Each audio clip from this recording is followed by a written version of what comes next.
everyone. Welcome to School After Hours podcast, where we talk about all things related to out-of-school time programming. I am your host, Jay Lee, and on today's show, we're going to have Dr. Sonia Toledo as our guest. She is the founder of Dignity of Children, a wonderful program that helps students create businesses that can help their community or issues that they see around the world. Not only giving them ideas to help the community with their businesses, but also how can they scale their business. I thought it would be a great idea to have Dr. Toledo on the show so she could share with us her experience of being a counselor for an after-school program and then going into making her own program for students.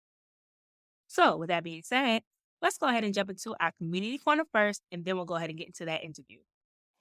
Community Corner is a segment of the show that allows guests or myself to share tips, advice, or information with families, youth, and community members about the OST field. All right, so Dr. Toledo, for our Community Corner, my question is, what are 3 things an after-school program needs to do to thrive in its community? 3 things. Wow. Okay. So that I'm going to have to really try to narrow this down because it's very in-depth. So thank you for having me. I will start with really understanding that it takes effort to create community. Community has to be an intentional effort for everyone. So what that looks like is that we have opportunities to come together and have dialogues that are important to understand what consists of our community, right? So the community of an after school it's a gathering of families that are belonging to your neighborhood, right? So we need to know the culture of all of our families and understand those cultures. And the only way that we could understand them is by having dialogue with them, right? So we need to be in the room with our families and our children and just get to know each other, to break down any of our barriers that are keeping us from somebody different from us, right? So building community requires dialogue, communication, understanding. And I am such a great promoter on beginning with every community is diverse. And there are different people, different backgrounds, from ethnic backgrounds to economic backgrounds to, racial backgrounds, experience backgrounds. Our experience brought us to where we are today. So as an after-school provider, I really feel that we could spearhead and lead this conversation and bring parents in, do activities where our young people, so we could know each other, we could learn from each other and do some real deep exploration about our culture and own our culture, but then yet be present to where we are now, whereas our new community that we live in now, own that culture as well and be able to embrace everyone. Thank you, Dr. Toledo, for sharing that wonderful information with us. Now, let's go ahead and get into our interview. Well, thank you for dropping those gems, Dr. Toledo. So we're going to go ahead and jump into the interview questions and know a little bit more about you and your journey. So, Dr. Toledo, tell us a little bit about yourself and how you began your career in out-of-school time programming. Wow, good question. I would say I never did anything else. Because I tell you, when I was, I think 14 or 15 years old, I got my first job as a summer youth employment in New York. And I was fresh-eyed, just like, hey, I'm going to get a paycheck. And That's how we start. And I remember a really quick story. We were at the pool. I was working at a YMCA at the pool with hundreds of kids. It just felt like that. Hundreds of people. It was chaotic. I really didn't know what to do with myself. So I was just sitting around the side of the pool, just, minding my own business, not really knowing what I was supposed to be doing as a job, but I was there, right? And then I see this little boy struggling in the water. like he was drinking water or having a hard time, a real tiny little one. And I grabbed him, and he was flustered and very, scared. And I took him, I dried him up, I sat him next to me, and I comforted him. And we just sat there for the rest of the time. I talked to him. I honestly didn't know at the time that I should have told somebody or anything like that. Mhm. But I realized after he calmed down, I took him over, to my boss. And I told him what happened. And then, the day went on. And then later on that day, my boss came up, my supervisor came up to me and said, you have a real knack for being with children. And I want to thank you for doing what you did today. You did a really good thing. You handled it perfect, and he's okay. Mhm. And I was like, hey, all right, I got something here. I never left. I have to tell you, I never left. I did leave a couple of times. I pretended to be a nurse, a medical assistant, and no, blood in No, it me didn't work. didn't work out. Yeah, I think I was Mhm. doing that for 3 or 4 months. I was like, I'm doing this. I've always been in either youth programming, early childhood, school. I've always worked with children my whole life since I was 14. So in the process, you found your thing. You were I able found to my find thing this thing early. early. Right. Some of us don't find it till later, i.e. me. Some of us don't find it till later. So once you knew this is what you wanted to do, how did you begin going through your process of getting to where you wanted to go? Did you ever think that you'd be sitting at the table and being the CEO of your own organization? How did that process happen for you? Well, thank you. First of all, when I went to my master's program, I did my master's in human services, and I did my thesis on high risk children in underserved communities and focus on the benefits of an after school program. So I think that's when I really started seeing this as a clear profession where I become an expert and understand how after school is so valuable to our communities and contributes so much to our young people. So moving fast forward in probably 20, maybe 30 years ago, I went from direct service, which I did 15 years prior. I'm going to put 20 years prior because I started at 15. I went from counselor to supervisor to coordinator to director to multi-site to VP. I mean, I've done all the positions. And then I started doing training and development. And that's where I was like, I love this. I love the training and development field. Back then, I was working for Childcare Inc., and I was responsible for training all of the directors and teaching them how to get their permits and all the regulations.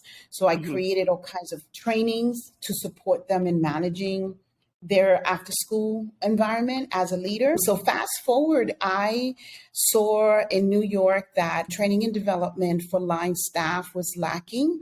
So we did a lot of training for directors, but there were very minimal opportunities for the people that were on the floor, on the ground with the young people. So that's what had me start Dignity of Children in 2008. I created a program called the Development with Dignity. And that program was a site-based model where I would go to the after-school programs and train all of the staff together on the fundamentals of working with children in an after-school environment. Nice. And here I am.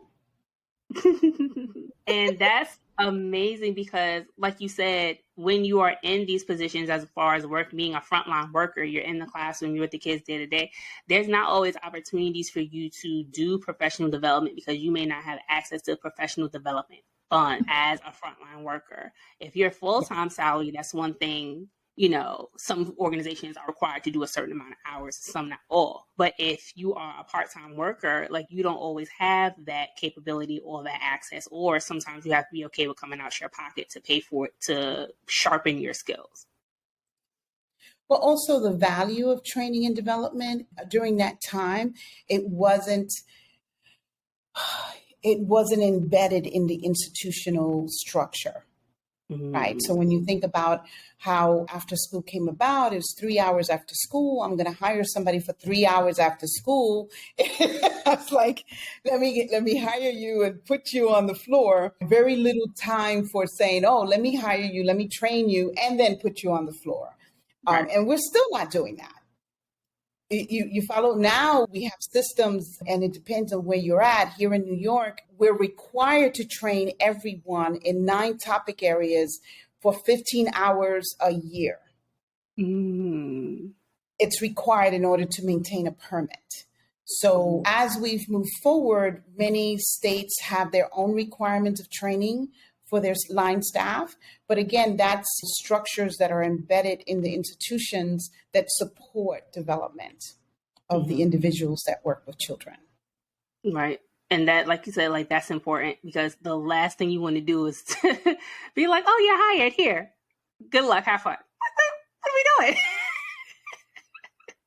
And that's how you have the high rate of turnover. That's how you have the self burnout. The learn as you go process is a struggle, and it's not something that's always, so I do not support it at all. There's some things that you do learn as you do, but you should have some background knowledge in order to do.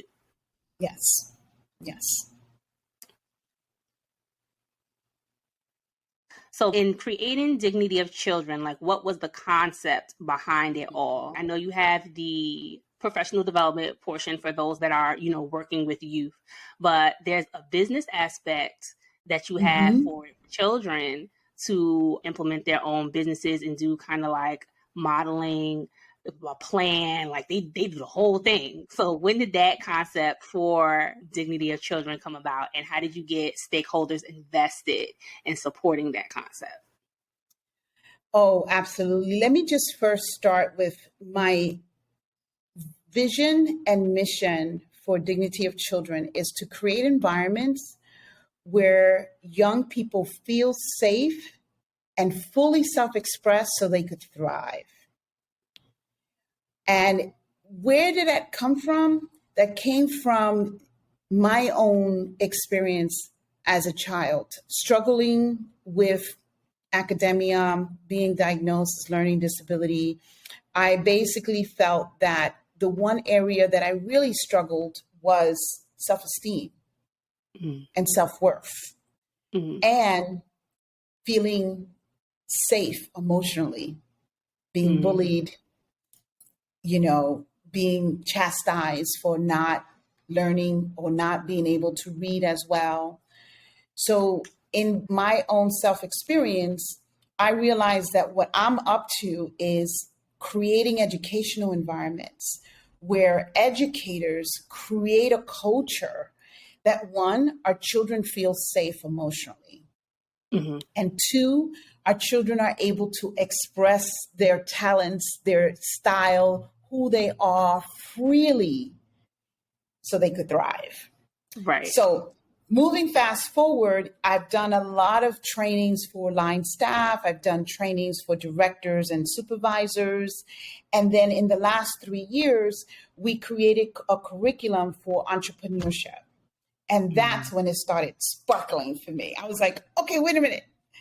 So entrepreneurship allows our young people to come up with a business idea to solve a world issue and implement it in their own community. So we started as a model where it's like a Shark Tank format. So bringing business people and experts to judge the business pitch of our young people allows our young people to be validated for their ideas. And not only that, but to start understanding is like, oh, wait a minute, I got something here. Like that same spark that I got and knowing that I had something with training and development, regardless of how bad my spelling is, I was like, I could do this. I could do this. And I was able to overcome any obstacle, academic obstacle, including getting my Ph.D., to know that whatever my idea was to solve an issue in the world is what drove me to be where I am right now with my company, Dignity of Children, and to get my PhD. So I want that same experience to all of our young people as young as kindergarten. Like we could give it to them. We could give them that experience of having that aha, like I really want to make a difference in this area because it matters to me. And I'm going to develop myself to see that come alive, no matter how that looks. So since then, we've created various curriculums from climate change, financial literacy, health and wellness, urban farming, community organizing, and the latest art as a commodity, NFTs. So our focus is to support teachers and educators to learn how to create a self-directed learning environment where our young people are driving the curriculum. They go deep in learning a certain topic, an issue, a world issue, and then they come up with a solution, and then they come up with a project and implement it in their local communities. So through that, they explore careers, they do deeper research with the topic they're talking about. So they get to actually talk to experts and interviewing them. They get to read articles. They get to do surveys of the population they want to make it. They start real life process and making a difference in their community, which then validates their worth, validates their sense of purpose. Especially when you're in service, you get to feel great. You get to feel good about yourself. That's what I'm up to. So it's the kids having that reassurance and that validation, like, hey, like my idea counts. My idea can definitely affect my community, and to provide that service, having them, go back to the idea, like it takes a community. If you take care of your community will thrive. And I get to do that. You know what I'm saying? They get to do that. They get to own what they're up to. Mm-hmm. And I think it's a real driver for building a life that they desire and deserve. Mm-hmm. Now, this being a new idea, not so much new, but shopping this around to get stakeholders invested in an idea, like what was that process like, and what were some of the challenges that you faced? Because I know it's like you show up with this grand idea and they're like, I don't know. Question mark. I don't know if I want to buy into this. So how did you begin to make it appealing for stakeholders to be like, okay, I want to invest in this, but also give them a little bit of a bigger role of being involved in the process of like being part of the panel to look at the idea so they could see the potential that the youth have? Yeah, absolutely. So we got a small fund from the Department of Youth and Community Development from New York City. We got funded for 3 years straight to do the entrepreneurship model for middle school and high schoolers.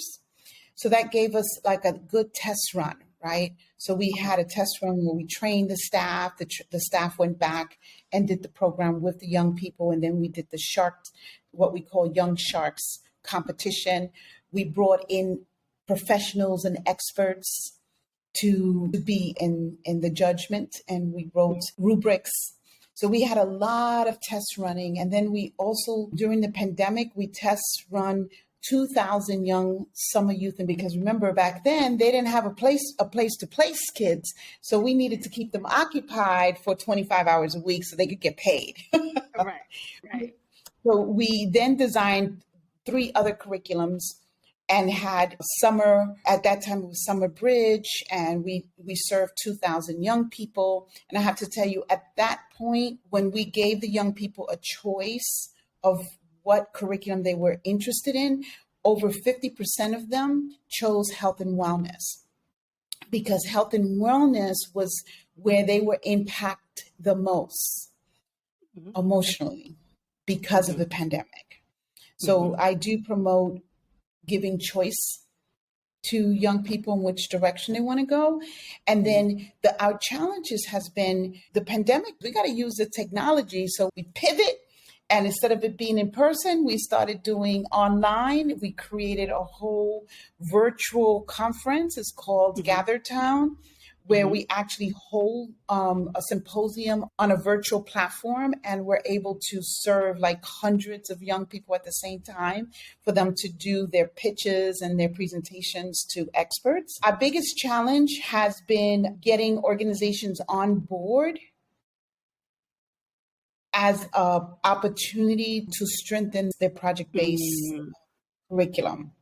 okay. So even though we have trial and error and we have a bunch of data that says young people are actually learning 21st century skills by doing this, we are Mhm. still in the process of getting organizations and schools to buy into this model, because that means we have to change the way we teach. Mm. Ah, so Everybody don't want to that pivot. is, no, don't tell me how to teach. I've been teaching for years. Right, right. The way Everybody don't it's want to pivot. worked all the time. Why do you mean? What do you mean I have to push? I have to step back and let them lead. What are you talking about? You're telling me let go of my control. But it's not only Mhm. that, it's the style of facilitating a child directed classroom requires us to do a lot of prep work. Mm. So Oh. everything is available for them, and then they just take it and run with it. It doesn't mean that we are losing control. It just means that we set it up differently, where we're not actually teaching, they're actually discovering. Mm. You see the difference? Right. So putting resources available for them to continue to discuss and Mhm. discover Mhm. what is it that they want to understand and learn. Right. So the deep learning concept comes from my desire to really know about mental health and bullying. Yeah. Like, what's the cause? Why is this happening? Maybe I want to focus on cyberbullying. Let me get some data. What's the data say about cyberbullying? What are the results? What are the impact? Let me talk to some of our young people. Let me read some articles. So, as a young person, having that drive to want to know about this particular topic, then after I get all that information, I get to say, you know what? I have a solution. I'm going to be a spokesperson. I'm going to start my own podcast and talk about cyberbullying. You get what I'm saying? We have middle schoolers, we have fifth graders coming up with these brilliant solutions for our world issues. And I'm so excited about this project. And my thing is, no matter what challenge is in front, just keep it moving. Just keep it Mhm. going.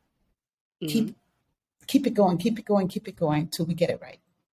Right. But you did mention a good thing about being more student led than teacher led and giving the students the choice, as you say, which at school programming, we all about choice. We all about choice and relinquishing your power and know that it's a discovery for them and supporting them in that discovery instead of leading them in that pathway of what you want them to discover. So that's a different avenue. That's a different It's a level of different. humility. And that is a different place to be as far, but once they're there, it's a beautiful thing because their drive for it is like nothing that I've ever seen. It is like Yes. nothing I've ever seen. So that is the amazing part. And as an educator, being okay with it, like I just need to facilitate this conversation. That's it. I can't give you the answer. I gotta talk about it. I gotta talk it out. I gotta talk it out. We Talk it gotta out and check it take notes. out. I gotta talk it out and take notes. And here's the fun part about it is when you actually pivot and start creating a child directed learning environment, it's easier for the teacher. It's Mm. so much easier for us. But we don't know the benefit like when we work out. We don't know the benefit until after we work out. But the hardest Right. part is getting to work out. So this is how this works. We have to uncomfortably get to want to shift on how we approach teaching. And Mm-hmm. then the after effect is when we say, you know what, this is actually working out. Like this ain't Not bad. This ain't bad. bad. They did all the work. Right. Pretty much. Pretty much. Yeah. And Okay. I didn't have to know the content as much as I thought I was supposed to know, because we discovered Mm. it together. Mm-hmm. Mm-hmm. So, in building out these other parts of the curriculum, getting stakeholders invested, do you see opportunity to go ahead and start creating internships for the students that are doing their projects, and after going through the Shark Tank portion or the presentation portion, like helping the kids get to that point of seeing they actually come alive and breathe? Do you find that more organizations are investing in that process? Because for my thought process as a stakeholder is, if I know this child's work at middle school and high school, I'm more than willing to invest, because this is a person that I build a rapport with. I can validate for who they are as a person, but also I can validate for their work and see their potential. So long run, I would see a benefit of that type of relationship and that type of investment. Have you seen some of that doing your projects? Well, two parts. We've done the competition at a larger scale for Northeast states. So we recruited young people all in high school last year. Hold on. Sorry, Dr. Toledo. So how far do you expand in this process? You just said Northeast. Like, where are you on the map? I just want to know. Technology takes us everywhere. Oh, okay. All right. Oh, that's the sauce. Okay. We started New York, and then we piloted Northeast. So we got young people from New Jersey, Pennsylvania, up north in New York and Connecticut to participate in a competition last year. Okay. It was around 20 young people. They all designed their own teams, and we turned out to have 6 teams. In January, we did a competition where they pitched their idea for the first time to business owners or investors. And then from the pitch, all of them got cash awards from $2,500 to $500. And some of them, for the next 6 months, they were mentored by a business professional for their business idea. So for the 6 months, they've been mentored, and now they're going to showcase their business idea again to a group of about 15 business people. But my excitement is that we're teaching young people to continue to learn how to pitch their idea to as many professionals as possible so they could bring towards them resources and partnerships. Mm-hmm. So you have business owners and it's like, you know what, I'm going to connect you with so-and-so. Or you know what, I had one person actually create a website for one of the groups. And he's committed to continue to help them maintain that website moving forward. So he's like a lifetime for them. So, we're at the tail end of this whole process, and I really do see the results, and we'll have, the recorded results on our website so you could see as well. But here it is. I'm really committed to having a global classroom where corporations, business people, and experts get involved in being a support system for our young people, especially those who have a clear direction on making a difference to the world as it is today. And that is a key point of the power of networking. Not just the power of networking, but the power of community, like being in the room where you can meet people, share your ideas, make your presence known, but also practice social skills as well. Yes. All of those things are wrapped in this opportunity. Yes. So my last question for you for the interview is, what impact do you see Dignity of Children having on the children and the communities you serve now compared to when you started?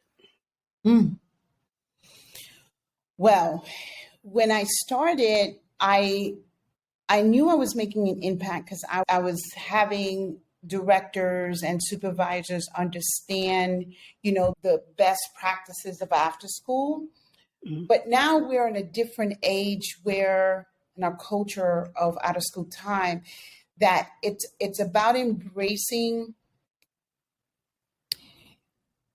our communities and supporting our communities and being the solution versus, being the problem, right? So Right. I think right now my impact is really supporting this shift in paradigm and Mm-hmm. how we see our purpose, that is not just about maintaining and supporting young people to be safe during the after school hours, but it's about supporting and encouraging and giving our children permission to be brilliant, to be the world's solution change makers. Unfortunately, a few years ago, I would have said it's not fair to put this upon our young people because they should be children, Mm-hmm. right? But now, and this is very emotional for me because our world, it's such in turmoil. Mm-hmm. And we cannot pretend that our young people are not feeling this. Mm-hmm. The way they heal is being in service. Mm-hmm. And that's my message. Let's all heal, but let's give permission for our young people to give us the ideas that we can't come up with, but they have them because they have a fresh eye, a fresh perspective of the world, and they still have hope. Right. So I think that's where my heart lands, and the difference is in the work that I do is having that message. Well, the second part of that question is, where do you want to see dignity of children in the next 5 years? Oh, definitely global. We're going to be a global company serving all kinds of educational environments and transforming educational practices to really meet our young people's desire of self-actualization. Yeah, awesome. So thank you, Dr. Toledo, for doing this interview. We have one more portion to get through, and that is our Professionals Lounge. So everybody, let's go ahead and jump to that portion, and let's get into our Professionals Lounge. Professionals Lounge is a segment of the show that allows guests to share advice and tips with other practitioners in the OST and youth development field about how they can begin growing their gifts and talents, but also develop themselves as professionals. So, Dr. Toledo. So for Professionals Lounge, I have a question for you. My question is, what professional advice would you give people that want to open up their own program? What kind of guidance would you give them to make that happen? Awesome. Well, we are in need of all kinds of diverse types of programs, right? So the first thing I would like is for you to find for yourself, what is it that sparks you, lights you up, and be very clear on that purpose, because from that purpose, create a specialized kind of environment for those young people that are attracted to that specialty. So I think, nowadays we have after school be more like a cookie cutter, like all of them look the same. So I'm looking more like, let's be different. Like I'm going to focus more on fashion. Let me attract those families. Let me attract, maybe, the arts or whatever moves you. Mm-hmm. Believe me, there are other people out there that want the same thing that you do, and just trust that your idea is going to flourish and you're going to find those families that want to be part of your community. Be very clear on how you're designing your community. What are the outcomes that your kids and your families are going to have? And those are the people that you're going to attract. And stay focused on that. Do not divert. Do not conform to the other stuff. Conform to be clear and stay true to what you want to do. It's going to just be an amazing environment that's just going to continue to attract the community that you are interested in serving. Awesome. And my last one for you, for the frontline people or the people that are interested in doing this work, what advice would you give the incoming generation that want to do this hard work, this after school programming, and want to make a career out of it? What would you tell them? Well, first of all, it is a career. It's not just a pass-through job. And you have to be committed to your own self-development. You have to be committed to your own leadership. I mean, it's almost like an entrepreneur going on their own business journey. Like, you never stop learning. Be a lifelong learner. Self-development is critical. And I'm going to quote Miss Oprah. Oprah says the most important job you have on this earth is to develop yourself. Focus on self-development, self-reflection, self-actualization. And that's how you know how we're going to do it with our kids. Because until you know how to take care of yourself, you won't be able to take care of our children.